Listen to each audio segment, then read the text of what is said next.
Il y a quelques années, j'étais aux États-Unis, puis j'étais dans un magasin de sport. Et c'était vraiment spécial. J'ai rencontré un monsieur qui avait 75 ans. Je ne suis pas en train de dire que 75 ans, c'est vieux. Mais souvent, en vieillissant, nos capacités diminuent. Et le monsieur nous racontait, tout bonnement, comme ça, il disait, ah oui, on achetait des espadrilles. Puis lui, il me parlait des espadrilles qu'il utilisait pour courir. Le monsieur de 75 ans qui court, c'est tel que tel. Il dit, oui, oui, super, moi, je veux courir des longues distances. Ah, il m'a dit, moi aussi, moi, je cours des ultramarathons, 150 km. Je dis, ah, OK, non, qu'est-ce que tu prends comme soulier, finalement, monsieur? Wow, OK, c'est 150 km, il y avait au moins 75. Très, très, très impressionné. Il y a du monde qui font des choses vraiment incroyables. Je ne sais pas pour vous, moi, Mylène Paquette, je la trouve ultra inspirante. C'est qui cette femme-là? Je vois des points d'interrogation. Je vous juge, mais pas beaucoup si vous ne savez pas c'est qui. C'est la Québécoise, il y a 2 ans, qui a traversé l'Atlantique à la rame. Ça doit être long. Mais long. Traverser l'Atlantique à la rame. Aïe, aïe. C'est long. J'ai fait une petite recherche. Serge Girard, probablement, vous ne connaissez pas non plus. C'est un Français. 56 ans. Lui, il a parcouru 22 882 km à la course. Bref, il a couru 73 km par jour pendant 307 jours consécutifs. Imaginez-vous, 73 km aujourd'hui. Demain, on n'est plus capable de bouger, la plupart d'entre nous. Mais lui, il recommence demain, après-demain, tout le temps, encore, et encore, et encore, et encore. Moi, je trouve ça ultra impressionnant. Puis là, j'ai pris des exemples au niveau sportif. Mais il y a du monde qui font des exploits incroyables dans plein de sphères, des choses qui sont vraiment différentes, qui les mettent comme à part, dans une catégorie à part. Quand on regarde l'histoire, il y a des gens qui ont marqué leur temps, qui ont marqué leur époque, qui ont marqué, des fois même leur société, pour 1001 raisons. Bien souvent, ces gens-là, c'est rendu des héros. On oublie même plus qu'ils ont fait des erreurs. On oublie même qu'ils ont fait des erreurs. C'est des modèles dans la sphère là où ils sont. Pour les Juifs, Abraham est un homme comme ça. C'était un de ces personnages. En fait, la Bible nous dit qu'Abraham, c'était ni plus ni moins vraiment un homme d'exception. Un homme qui a fait des choses drôlement impressionnantes de son temps.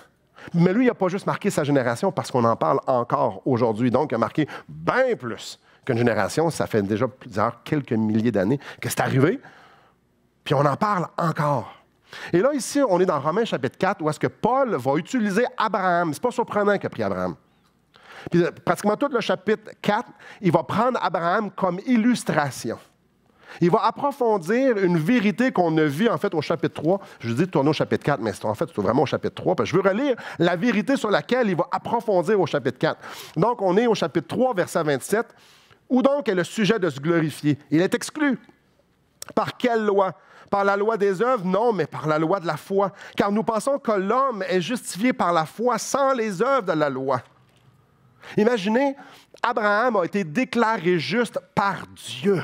Dieu a dit à Abraham, tu es juste. Maintenant, posons-nous la question ce matin. Est-ce qu'Abraham a été déclaré juste parce qu'il était un être d'exception ou il a été déclaré juste parce qu'il a cru? C'est exactement cette réponse-là que ce matin, on va approfondir. Commençons, lisons le texte, chapitre 4, verset 1.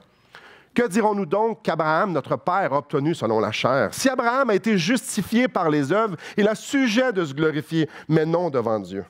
Car que dit l'Écriture? Abraham crut à Dieu, et cela lui fut imputé à justice. Or, à celui qui fait une œuvre, le salaire est imputé, non comme une grâce, mais comme une chose due.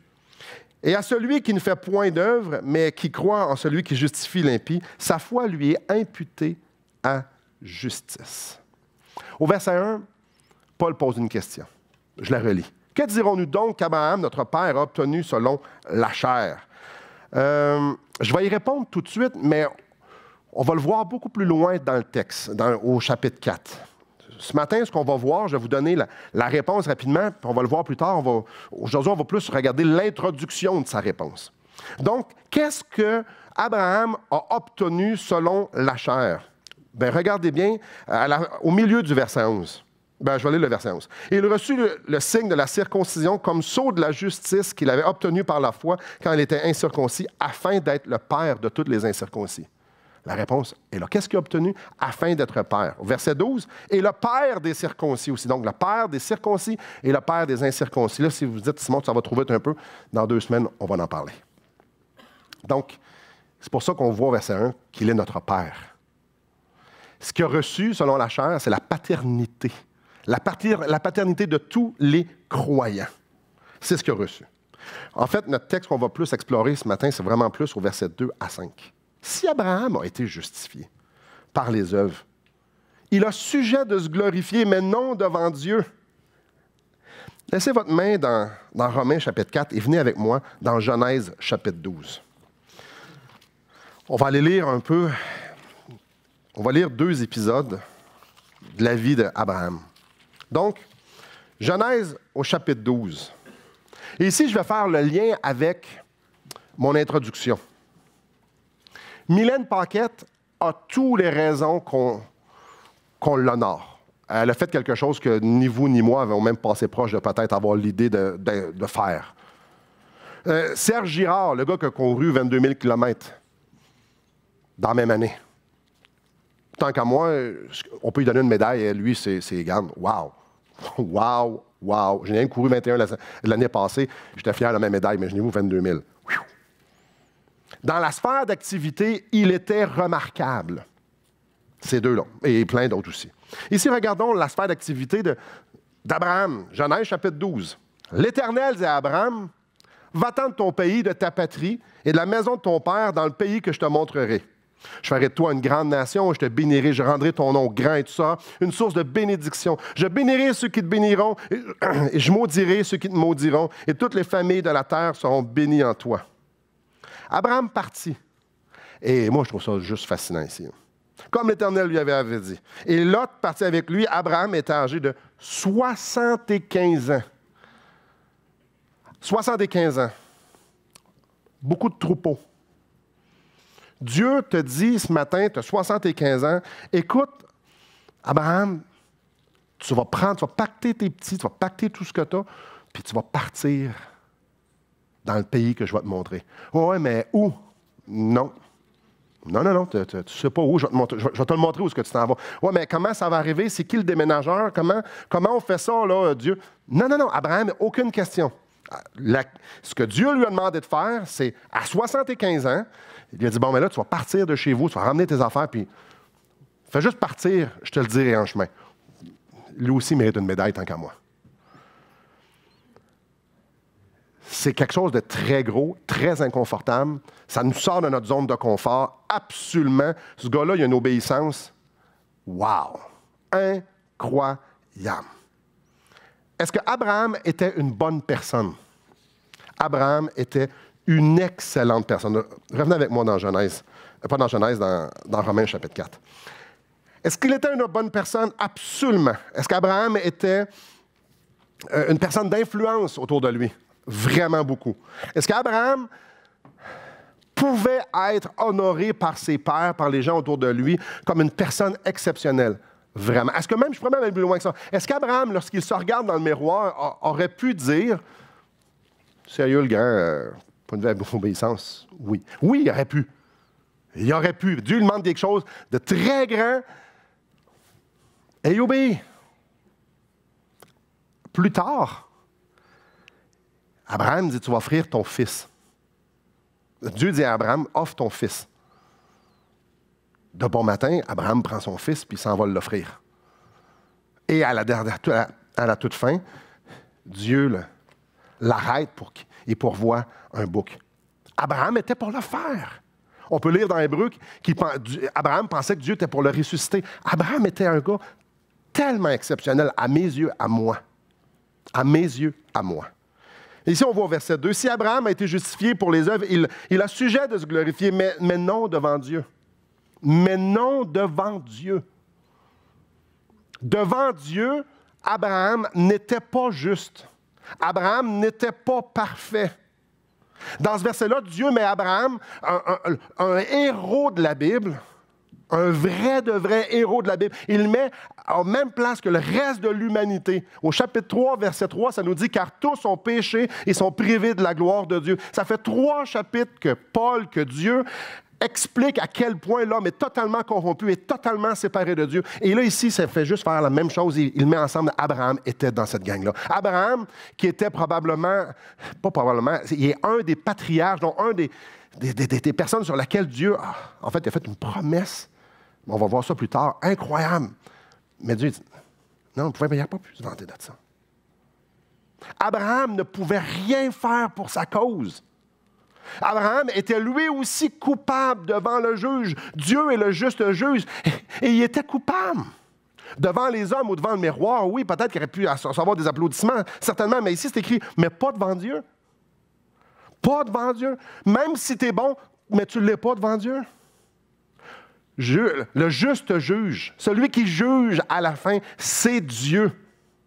Et selon la justice de Dieu, tous les êtres humains sont coupables. Chacun est déclaré coupable devant le juge. Soyons clairs d'une chose ici. Si, et entendez bien le conditionnel, s'il avait été possible d'être sauvé par les œuvres, s'il avait été possible d'être sauvé en étant une bonne personne, Abraham aurait été sauvé parce qu'il était vraiment bon. Mais ça nous dit ici que s'il avait pu être sauvé par les œuvres, il aurait pu aussi arriver au ciel en se patin les bretelles et dire « Je suis bon ». Et c'est devant le juge, il n'y a personne qui est bon. Si moi, je peux arriver devant le juste juge et dire « Je suis bon », ça veut dire que je suis aussi juste que le juge. Dieu dit « Non, pas devant moi. Si tu as péché une fois, tu es coupable devant moi. Tu ne peux pas être bon quand tu te regardes devant moi. » C'est ce que Dieu nous dit. Personne n'est juge devant moi. Personne ne peut se vanter d'être aussi bon et aussi parfait que Dieu. Même pas Abraham. La justice qui est nécessaire pour pouvoir être en relation avec Dieu, pour pouvoir être sauvé, ne vient pas des hommes. Parce que si elle l'avait pu, savait pu, bien, Abraham aurait été sauvé. Parce qu'il était vraiment un bon gars. Le verset 4 apporte le même principe, mais sous un angle différent. Or, à celui qui fait une œuvre, le salaire est imputé, non comme une grâce, mais comme une chose due. Imputé, ce n'est pas un mot qu'on utilise beaucoup aujourd'hui. Un synonyme, c'est de mettre au compte de. Si quelqu'un travaille pour moi, je vous illustre un peu ce verset-là, si quelqu'un travaille pour moi, puis que je lui paie son salaire, c'est la norme. La plupart d'entre vous travaillez et vous vous attendez d'être payé. Vous avez fait un bon boulot, vous avez travaillé vos heures, vous avez fait ce que votre employeur faisait. Donc, lui, vous vous attendez qu'il vous impute, qu'il vous donne, qu'il mette à votre compte votre salaire. L'ouvrier mérite son salaire. Mais imaginez un instant que moi, je sors et que je donne 10 000 que j'impute 10 000 dans le compte de quelqu'un que je ne connais pas. Le premier que je croise, je lui donne 10 000 $. Comment on appelle ça? Un pas pire cadeau, n'est-ce pas? Est-ce qu'il mérite quelque chose? Non. Y a-tu fait quelque chose pour avoir 10 000? Non, pas du tout. Si je peux gagner mon ciel, si je peux devenir juste avec mes œuvres, Dieu nous le doit. Et si c'est tout à fait le contraire, non, Dieu ne nous doit rien. Dieu, c'est le juste juge. Il y a un principe fondamental dans ces 2 versets-là qui est établi. La justice de Dieu ne se mérite pas. Dieu ne peut pas te déclarer juste à cause de tes actions, parce que justement, tu es injuste. Il n'y a aucune bonne action qui peut faire en sorte que Dieu fasse « Ah, mais là, tu es aussi parfait que moi. » Rien. On ne mérite rien. La justice ne vient pas de Dieu. Aussi extraordinaire qu'Abraham était, il n'y avait rien en dedans de lui qui pouvait faire en sorte qu'il devienne juste. Ici, il y a un petit mot, verset 4, qui est intéressant. Non comme une grâce. La justice, c'est une grâce. Ce n'est pas moi qui va faire quelque chose que Dieu va me payer. Ils vont m'imputer. Non, non, non. La grâce vient de Dieu. La justice vient de Dieu. C'est un cadeau. Et regardons, développons ça un peu. Verset 3. Car que dit l'Écriture? Abraham crut à Dieu et cela lui fut imputé à justice. J'aimerais vous inviter, encore laissez votre main dans Romains 4, dans Genèse chapitre 16, ce coup-ci. Abraham a cru à Dieu. Souvent aujourd'hui, le mot croire, le mot foi, le mot confiance, croyance, croyant, ça veut dire à peu près n'importe quoi. Croire en quoi? Croire, ça veut dire quoi? Il semble que la foi d'Abraham a joué un rôle majeur. Dans l'équation, dans cette histoire-là d'Abraham, il y a quelque chose qui s'est passé, de quelque chose de vraiment gros. J'aimerais ça qu'on regarde ça de plus près. Alors, le verset que je viens de vous lire dans Romains, c'est une citation ici de Genèse au chapitre 15, au verset 6, mais je vais lire à partir du verset 1. Genèse, là je suis dans le nombre, ça ne sera pas la même histoire du tout. Donc, Genèse chapitre 15. Après ces événements, la parole de l'Éternel fut adressée à Abraham dans une vision. Et il dit, Abraham, ne crains point. Je suis ton bouclier et ta récompense sera très grande.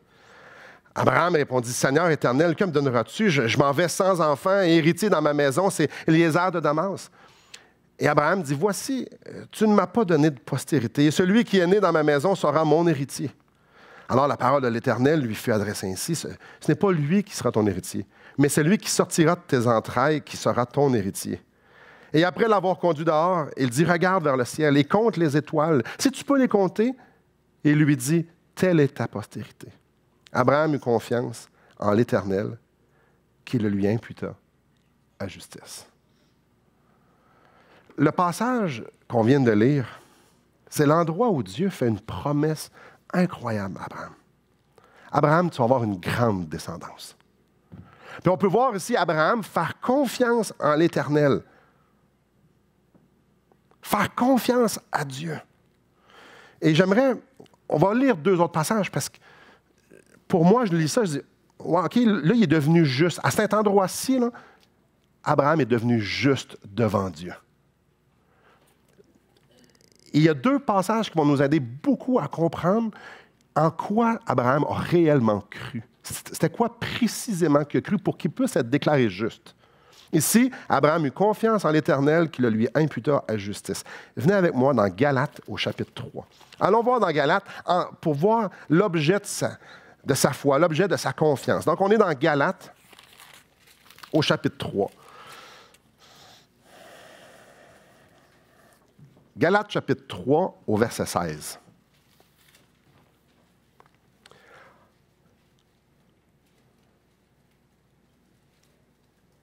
Or, les promesses ont été faites à Abraham et à sa postérité.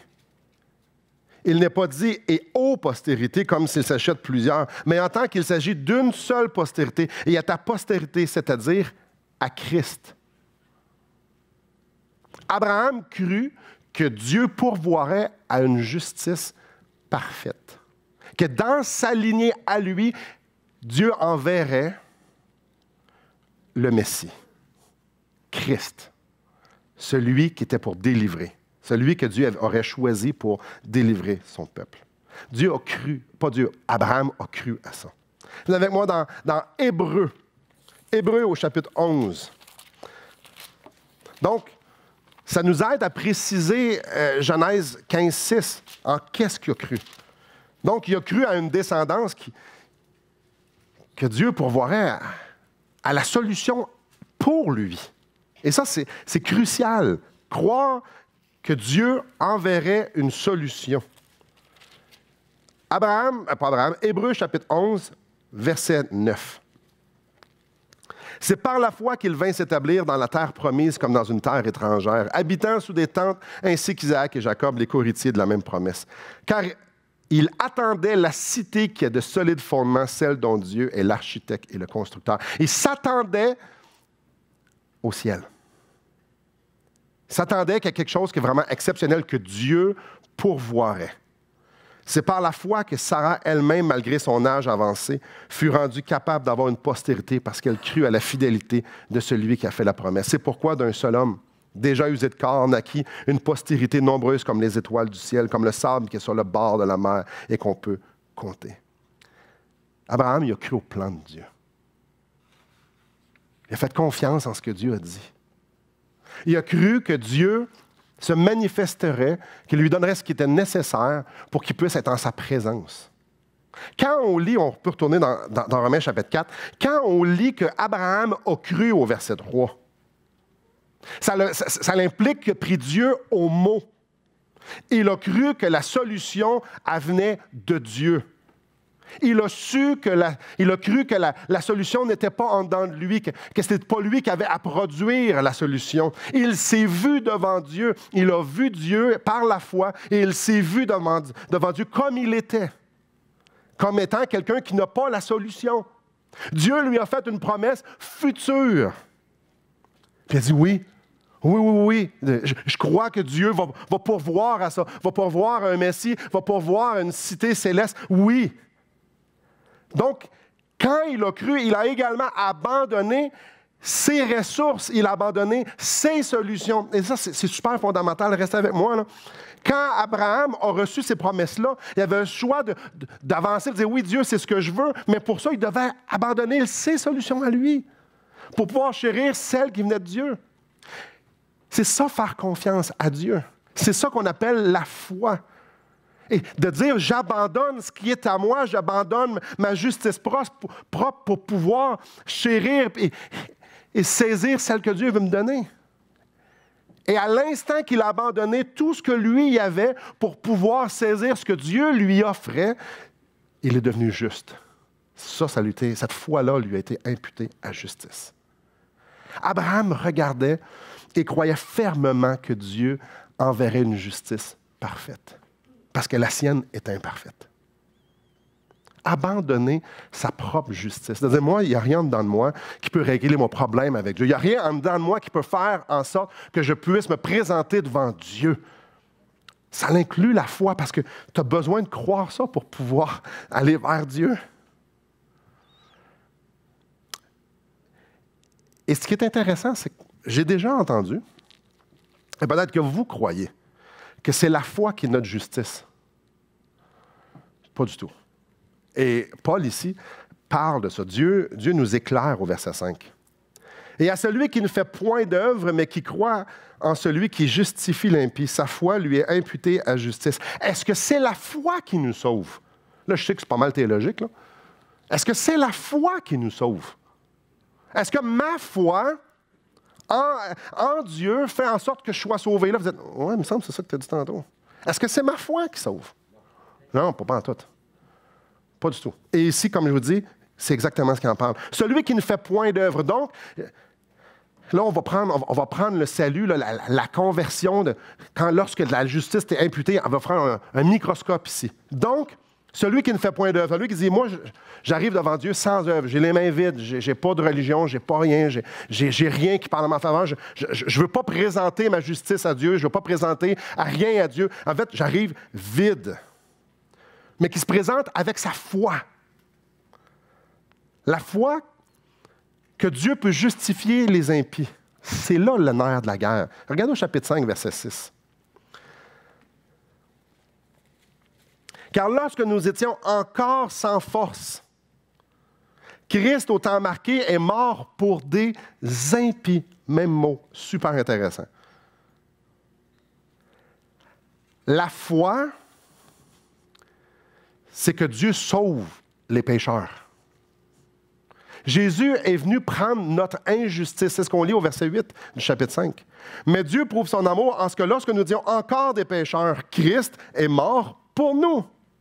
J'étais coupable, condamné devant Dieu. Et Jésus-Christ est venu prendre cette culpabilité-là, puis il l'a pris sur lui. Il est mort pour moi. Il est mort à ma place. La foi, c'est de croire que cet échange-là de justice et d'injustice a pris lieu. Donc, vraiment microscope ici, dans l'ordre. Lorsque la foi naît en moi, La parole de Dieu me dit que je suis un pécheur séparé de Dieu. Je crois ce que la Bible me dit. Et au même coup, je me tourne vers Dieu pour lui dire, sauve-moi. Jésus-Christ, c'est lui qui sauve. C'est sa justice qui est mise sur mon compte à moi. Il y a un échange. Je donne mon injustice, je prends sa justice. Je crois qu'il est mort pour moi. Donc, est-ce que c'est ma foi qui la justice? Non, pas du tout. C'est Jésus-Christ qui me rend juste. En fait, c'est l'objet de notre foi qui nous sauve. En qui je mets ma foi? Sur quoi je mets ma foi?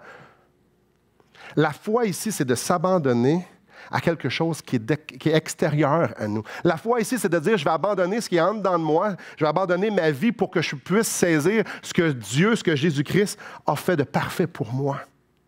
Et c'est ça qu'Abraham a fait. Qu'est-ce qu'il a parlé en faveur d'Abraham? Parce qu'il aimait beaucoup, parce qu'il avait une bonne religion, parce qu'il y avait une grande piété, parce qu'il y avait une bonne intégrité? Pas du tout. Est-ce qu'il était un homme d'exception? Absolument, probablement meilleur que nous tous ensemble. Mais lui, au ciel, il n'est pas arrivé devant Dieu en racontant à quel point il était bon. Il n'est pas arrivé au ciel en disant, « Hey, Dieu, écoute-moi, là, je mérite d'être déclaré juste, je mérite d'être sauvé, je mérite de rentrer dans ta présence. » Mais ce n'est pas ça qu'il a dit. En fait, il a dit, « J'ai rien. Je suis sans œuvre. La seule affaire que je crois, c'est que tu as pourvu une justice parfaite qui s'appelle Jésus-Christ. » Il s'est présenté avec la foi seule.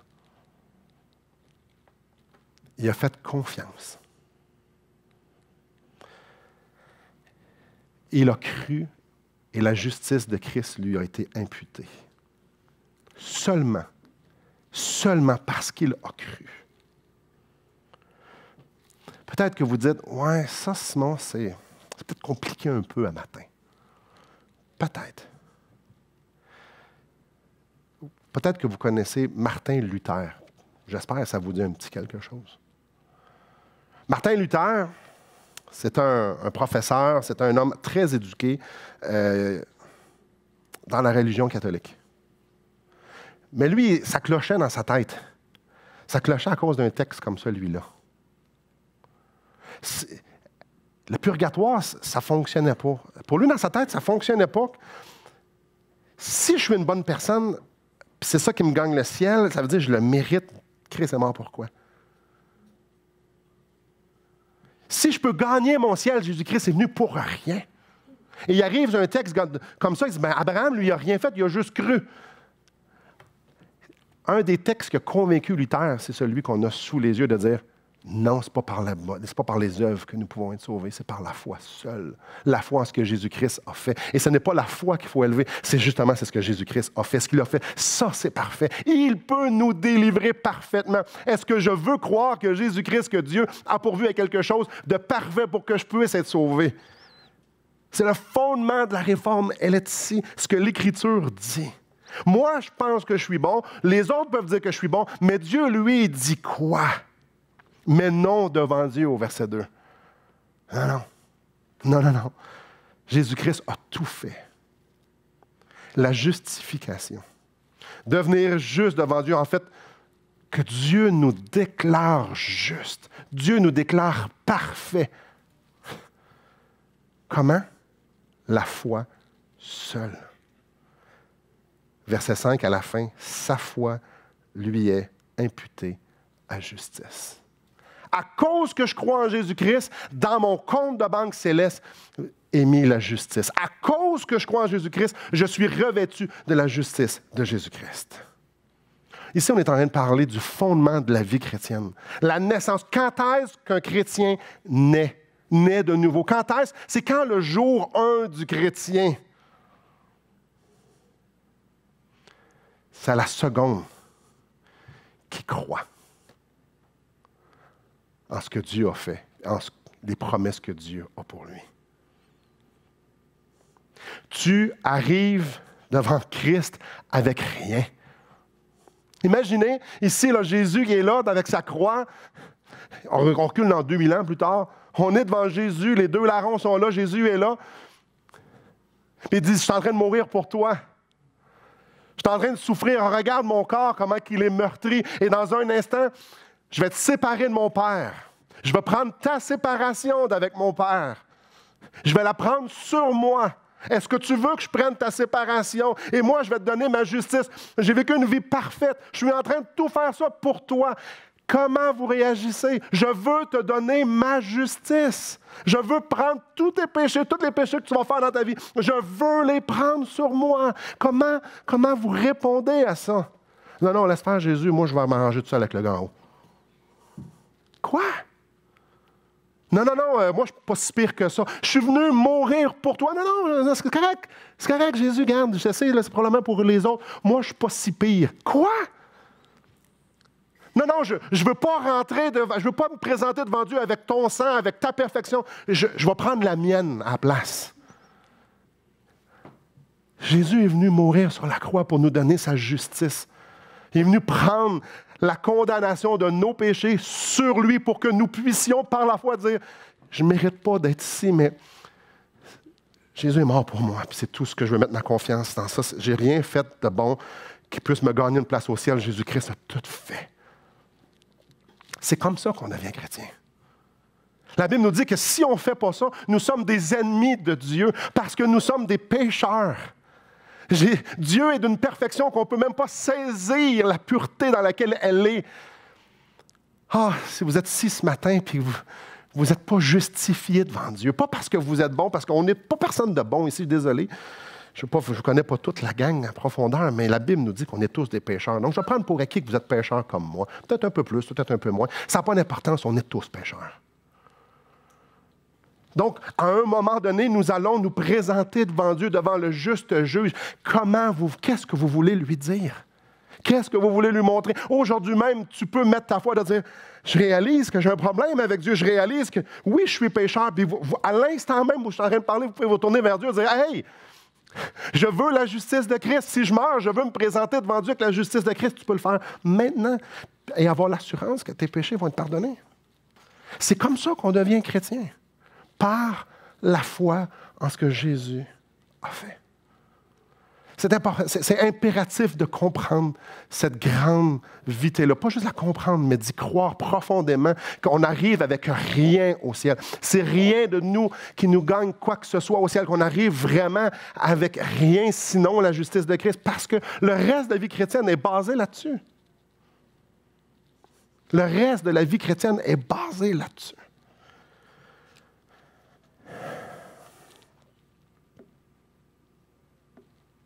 Je vous ai demandé il y a 2 semaines, trouvez-moi un passage dans le Nouveau Testament qui demande de demander pardon. Vous n'en trouverez pas. Intéressant. Il y en a qui l'ont trouvé. Je ne sais pas combien d'entre vous n'avez trouvé, mais j'ai reçu quelques courriels de hey, tap, Simon. C'est écrit. Notre Père qui est aux cieux, que ton nom soit sanctifié, que ton règne vienne. Un petit peu plus bas, ça parle. Pardonne-nous nos offenses. Simon s'est trompé. Oui, Simon s'est trompé. Je le confesse, je vous ai dit, vous ne trouverez pas une place dans le Nouveau Testament où est-ce que ça dit de demander pardon. C'est là mon erreur. Mais je vous pose la question, ça c'est avant ou après Jésus soit né? Pas soit né, soit mort. C'est avant ou après que nos péchés ont tous été pardonnés? Quand Jésus a enseigné le Notre Père, c'était avant ou après que tous mes péchés ont été pardonnés? Avant. Parce qu'après, c'est avant la croix. Quand est-ce que mes péchés ont été pardonnés? Quand est-ce que Jésus-Christ a pris mes fardeaux, ma condamnation, tous mes péchés? C'est à la croix. Donc ça, c'est dans l'Ancienne Alliance et une Nouvelle Alliance. Là, je suis en train peut-être de mélanger ceux qui n'étaient pas là il y a 2 semaines. Je suis vraiment désolé. Mais mon point est celui-ci. C'est qu'à la seconde que je mets ma confiance en Jésus-Christ, mes péchés sont pardonnés. Tous mes péchés sont pardonnés. La justification par la foi, à la seconde que je mets ma foi en Jésus-Christ, je suis maintenant déclaré juste devant le Père et tous mes péchés sont pardonnés. Ce qu'a fait Jésus à la croix, c'est extraordinaire. C'est un sacrifice assez puissant pour tout effacer. Quelconque impureté que je pourrais avoir devant le juste juge et que maintenant je peux être déclaré juste. Pourquoi c'est aussi important de croire ça? Parce que c'est à cet endroit-là qu'on va trouver ce qui est nécessaire pour pouvoir se relever debout chaque fois qu'on va tomber dans notre vie chrétienne. C'est une vérité fondamentale, frères et sœurs. Là, je m'adresse à ceux qui ont mis leur foi en Jésus-Christ. C'est fondamental. Parce que alors que moi, je vais me sentir sale ou que je vais avoir la pression de mon péché, j'ai juste à retourner à la croix et de dire non, mes péchés sont pardonnés. Je peux me relever. C'est par la foi dans cette grande vérité qu'on est en train de voir là, qu'on avance victorieux dans notre marche avec Dieu. La victoire de la vie chrétienne. La victoire de la vie chrétienne. Là, je m'adresse à des pécheurs. C'est quoi la victoire de la vie chrétienne? C'est-tu quand on arrête de pécher? La victoire de la vie chrétienne, c'est-tu quand on pêche moins? Quoique c'est formidable, moins pécher. Je ne veux rien enlever à ça. C'est quoi la victoire de la vie chrétienne? C'est quand on vit, quand on avance comme étant pardonné. C'est quand on avance, les yeux fixés sur la croix en disant « Seigneur, merci de m'avoir pardonné. » Regardez le message de la semaine prochaine, versets 6 à 9. De même, David exprime le bonheur de l'homme à qui Dieu impute la justice sans les œuvres. Heureux ceux dont les iniquités sont pardonnées et dont les péchés sont couverts. Heureux l'homme à qui le Seigneur n'impute pas son péché. C'est pas à nous de gagner la victoire. C'est pas à nous. Pas plus que je devais devenir plus juste par mes propres actions. Non. La victoire est déjà acquise. Je suis déjà juste. Devant le juste juge, je suis déjà juste. Maintenant, je peux marcher dans cette vérité-là. Pas comme un misérable, pas comme un gars qui tombe tout le temps, puis c'est épouvantable, mais plutôt comme un gars qui est pardonné puis justifié. Je peux marcher main dans la main avec Jésus-Christ puis dire « Je vais te plaire ». Ça m'amène à une histoire. Il y a quelques années, il y a plusieurs années, avant que mes enfants naissent, je travaillais au Mont-Tremblant. Et il y avait plusieurs personnes qui travaillaient là aussi. Puis j'ai eu l'idée folle de commencer à jouer au golf. Mais j'étais vraiment mauvais. Vraiment mauvais. Ma fluidité est aussi fluide qu'un 2x4. Je suis mauvais. Puis le golf, c'est tout en douceur. Là, je ne ferais pas plus que ça parce que je vais me ridiculiser. Donc, j'allais, puis je me pratiquais, puis je me pratiquais, puis je me pratiquais. Puis c'est comme si je labourais tout autour de moi. Mais j'étais pas bon. Fait que là, un des gars avec qui je travaillais me dit « Simon, arrête d'aller au driving range, là, va faire un 9 trous. » Je vais faire un 9 trous. J'y allais juste avant la fermeture. Hein. Ou que je ne voulais pas me faire voir. J'étais mauvais. Tu sais, là, quand tu dis « Bon, mais là, je vais envoyer la balle par là-bas, puis elle part par là, puis elle part par là. » Quand tu regardes, c'est écrit par 3, puis c'est comme 28 coups plus tard. Je fais « Ah, je l'ai eu. » J'ai comme 25 coups de trop. OK, on va passer au deuxième trou maintenant. Je capotais ma vie, mais je comprends pas parce que j'aimais pas ça. Mais c'était la mode dans le temps, tout le monde faisait ça. Regarde, je vais jouer au golf, mais j'étais mauvais. Fait que là, à un moment donné, « Hey, Simon, t'as-tu joué au golf? » Ça faisait comme 4-5 fois que j'y allais. Fait que là, des gars, il y avait 3 autres gars. « Hey, on va y aller avec toi. Tu dois te rendre du pas pire. » Ah ouais. Clairement, je suis rendu pas pire. Mais ils ont ri de moi. En fait, il y en a 2 qui riaient vraiment de moi. Puis avec raison. Puis j'étais bon joueur, dans la sorte que je me laissais rire de moi, parce que c'est ce que je méritais. Mais j'étais pas bon. Puis eux autres, ils étaient bons. Mais il y en avait un qui était vraiment, vraiment, vraiment bon. Genre que lui, dans tout le 18 trous, il faisait, si vous ne connaissez pas le golf, je suis désolé, mais il faisait comme 3 coups de plus que ce que c'était. Il était vraiment bon. Pas professionnel, mais si c'était pratiqué un peu plus, il aurait pu l'être. Moi, je le regardais, puis lui, il me donnait quelques petits trucs. Puis, à un moment donné, il me dit, Simon, on fait une affaire.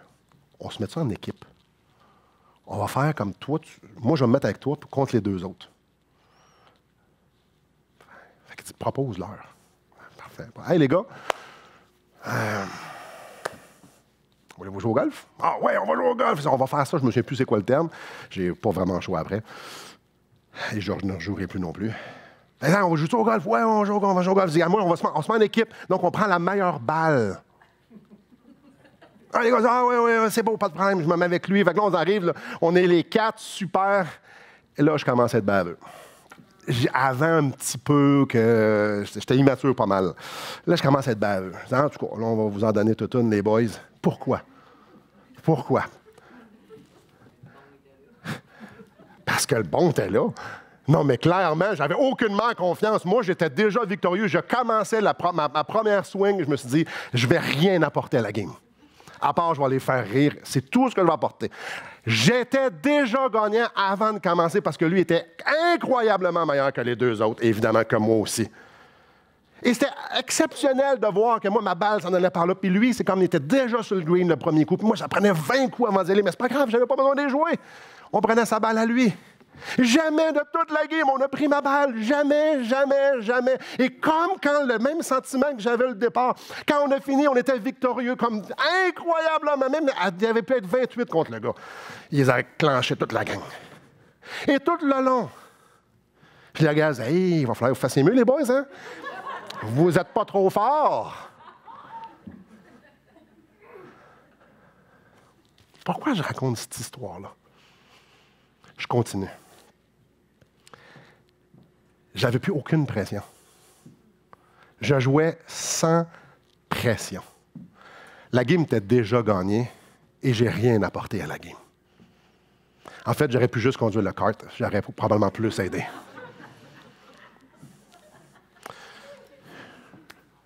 Saviez-vous ce que le gars faisait? Le gars m'a dit, fais juste concentrer sa balle. Fais juste frapper. Oublie qu'on est en train de jouer une game, là. Puis je vais te montrer comment jouer dans chaque balle que tu vas avoir frappée. Puis on ne prendra jamais la tienne, on va toujours prendre la mienne.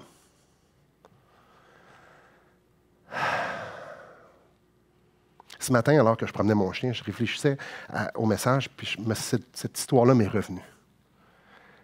Et c'est la seule fois que j'ai aimé jouer au golf de ma vie. Parce que j'étais déjà gagnant. Et que je sois bon, que je ne sois pas bon, ça ne change rien. J'étais déjà gagnant. Tout ce que j'avais à faire, c'est de marcher avec mon ami puis de changer ma balle avec la sienne tout le temps. Je pensais au message de matin. Ça change quoi dans ma vie que je suis justifié par la foi? Ça change tout. Ça change tout parce que je suis déjà juste. Je suis déjà pardonné. J'y crois à ça.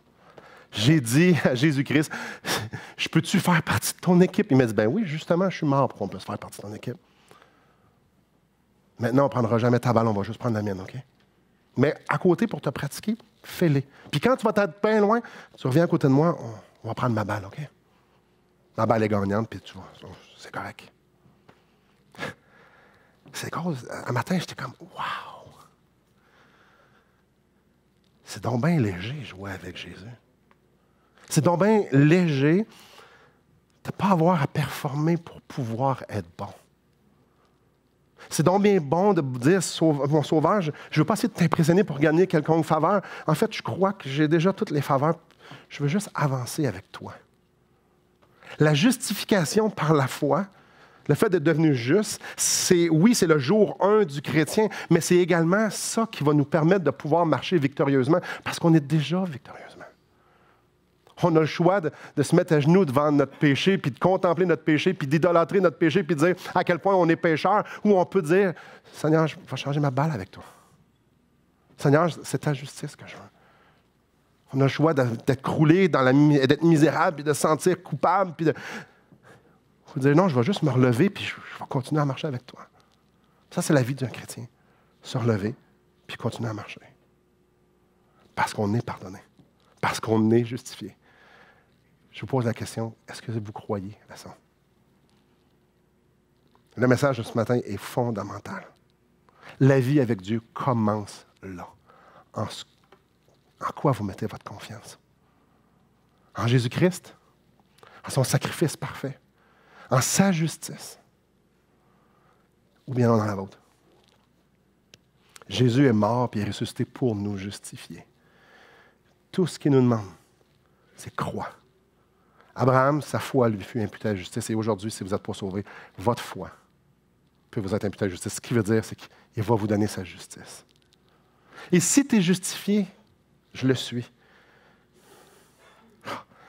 On peut avancer dans notre vie comme un justifié, comme un pardonné, et marcher avec assurance.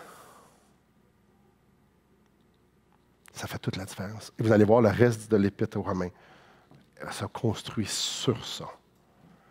Il n'y a maintenant aucune condamnation pour ceux qui sont en Jésus-Christ. On va voir ça au chapitre 8. Toute la semaine, j'ai médité sur le chapitre 8.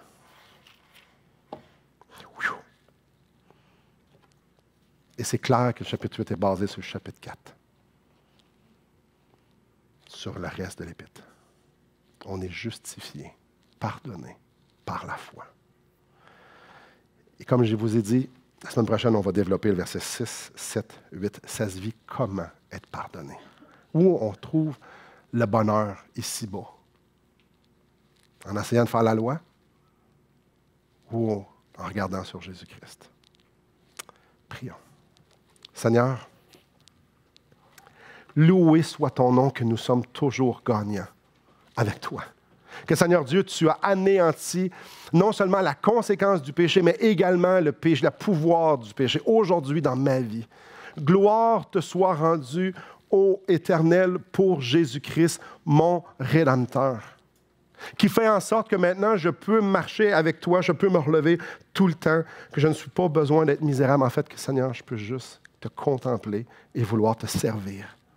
Seigneur, tu savais qu'on était pour tomber. Tu savais que j'étais pour avoir le cœur dur. Tu savais que tout, tu savais et tu as décidé de me sauver.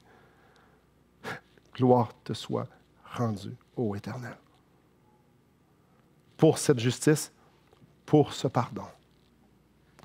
Apprends-nous aujourd'hui, dans chacun d'entre nous, dans nos vies, ce que ça veut dire que d'être pardonné.